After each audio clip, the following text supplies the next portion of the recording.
होली पर्व गाना उलारा। सिया निकली अवधवा की ओर, होली खेल राम लला। सिया निकली अवधवा की ओर, होलिया खेल राम लला।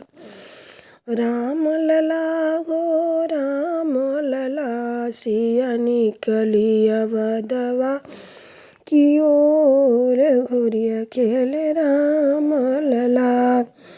के करे हाथ कनक पिचकारी, के करे हाथ कनक पिचकारी, के करे हाथ गुलाल, होलिया खेल राम लला।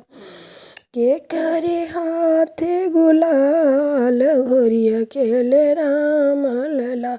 सिया निकली अवधवा की ओर, होलिया खेल राम लला। राम के हाथ कनक पिचकारी, कनक पिचकारी, नक पिचकारी। राम के हाथ कनक पिचकारी, सीता के हाथ गुलाल, होलिया खेल राम लला। सीता के हाथ गुलाल, होलिया खेल राम लला। सिया निकली अवधवा की ओर, होलिया खेल राम लला। के कर भीजे कुसुम रंग साड़ी, के कर भीजे कुसुम रंग साड़ी, कुसुम रंग साड़ी, कुसुम रंग साड़ी। के कर भीजे सिर पाग, होलिया खेल राम लला।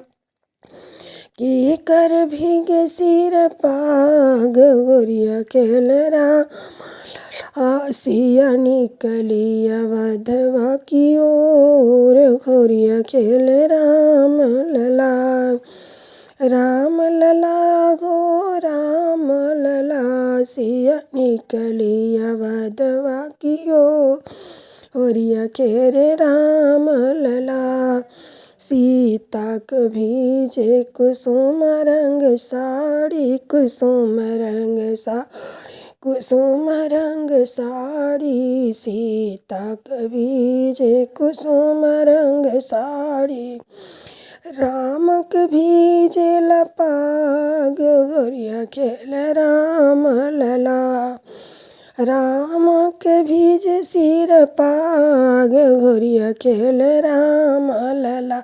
सिया निकली अवधवा की ओर, होलिया खेल राम लला।